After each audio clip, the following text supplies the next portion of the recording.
What do you fear the most? That's quite a big question, isn't it? And when I put this out last week and sent it out to the email list, I got lots of responses, and some of them were interesting, some of them were actually quite disturbing. But uh, understanding what you fear the most can actually take you to places where you might actually gain a sense of assurance, and I'll get to that. It's Barry here, turning the page weekly podcast or vlog on YouTube or wherever you're watching this. And today's topic is about fear. And I remember I learned a lot about fear when I was pastoring, and we had a group, and for people who had serious and quite major mental illnesses, and I was pastoring this group. And twice a year we would go off to a campsite that had a confidence course. And on this confidence course, there was this three-wire rope bridge. So one wire you would walk along, and there'd be another wire either side of you, which you could hang on to and give you some balance. It wasn't very high. Maybe it was probably maybe a meter and a half above the ground.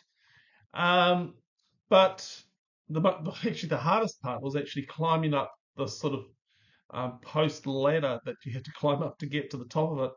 And then you look down, and all you could see was one wire and the two wires. And then what we would do is we would talk people through the process of how to use the rope bridge. Okay, reach out your hands to either side, grasp hold, and put one foot on the wire, and then put another foot on the wire, and then just walk along. Now, for some people, it took a lot of coaxing, encouraging, saying they could do it, holding the wire still. But in all that time that we did it, I never saw anybody fall off. And a lot of their fear was in their head, of course. And what they were frightened of course, was, well, I'm not sure, but maybe it was falling, of course, failure. Here's something else I failed at. Maybe they're afraid of getting hurt, injury, maybe the fear of humiliation. But it was the brain, that thing between your ears, saying this was dangerous, that it was different from normal walking. It was the brain doing what it was supposed to do, protect them. And but what if they did that three-wire bridge every day, like that it was part of their daily commute from where they lived to getting the bus or getting into a car, that they had to cross a three-wire bridge? And they would learn a lot. They would get more and more confident that it would be just like normal walking. They would jump on it, dance on it, sing hallelujah on it. Because it's eventually the brain is trained to accept that this is okay. Uh, and it's the same thing. Like if you fear drowning, then probably learning to swim in little bits and pieces helps you to become calm in water. Um, Perhaps it's a fear of cancer, but when you find the cancer and you start going through the process and you're going through that dark valley, you come to experience new places of God's closeness. So at least that's what I've found with people I've talked who have gone through dark valleys, that what they feared wasn't actually there at all. Perhaps you feared a relationship breakdown, that you would not be able to cope, but going through it, you learn new trust and experience God in actually new ways. And you suddenly realize that how much of your life has actually been controlled by the fear that you have.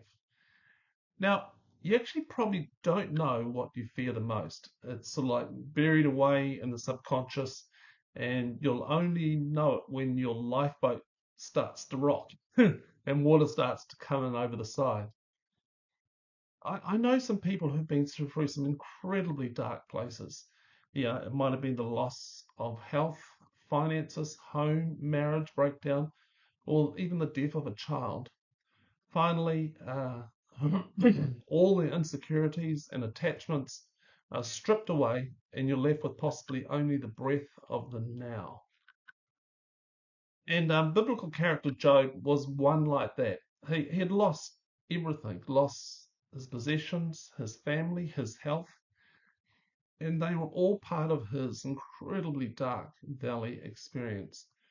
And right at the base of a prayer that he prayed, he says these words: "Truly the thing that I fear comes upon me, what I dread befalls me."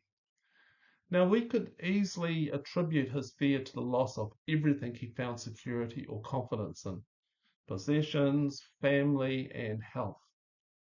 But I think Job was actually experiencing a deeper fear. Remember that fear is a feeling, it's an emotion, and it's not necessarily fact. It's really important to that. Feelings are there to alert us to something of danger, to warn us, to keep us safe. Fear, as they say, is false evidence appearing real. And it's that appearance that sends chills down our bones and keeps us rooted in the places of security. I think Job was looking at a greater appearance as such, one that very, very few face. But it's the fear that is truly at the base of all fears. And it's the turning away of God's face from us, false evidence appearing real. We conclude, I think this is what Job did, we conclude from all the facts, the loss of possessions, his family, his health, that the next relation that would abandon us and detach from us would be God. That attachment to absolute perfect love. Larry Crabb tells a story, a parable told by St. Augustine. And here it is here. Suppose, Augustine said, God himself came to you and invited you to draw up your ultimate wish list with things on it we'd all agree are okay for Jesus followers to enjoy.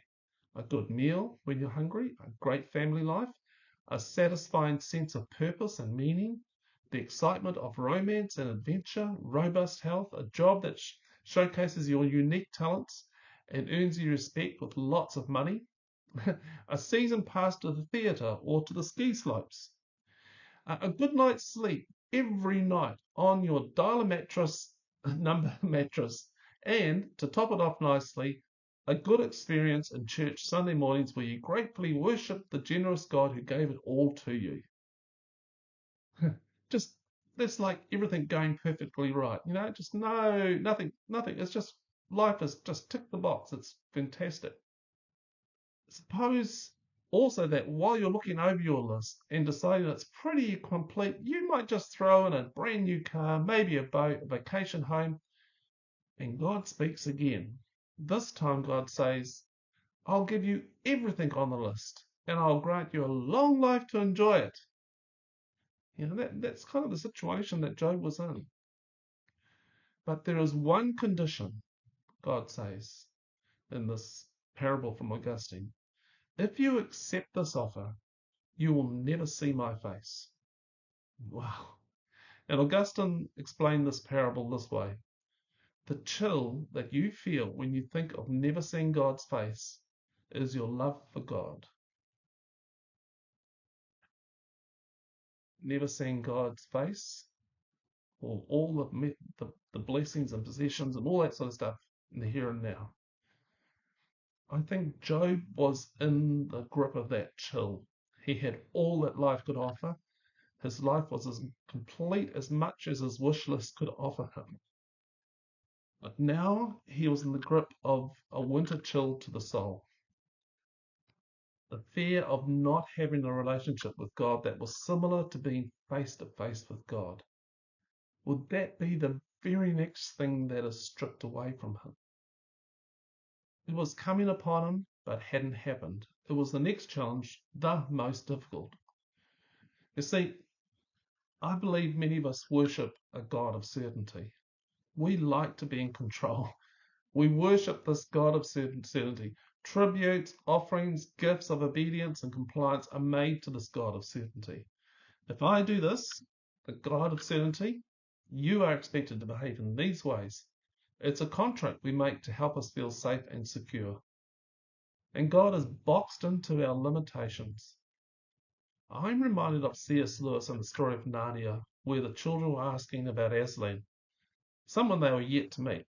They think Aslan is a human like themselves. And Mr. Beaver, he responds, Aslan is a lion. The great lion.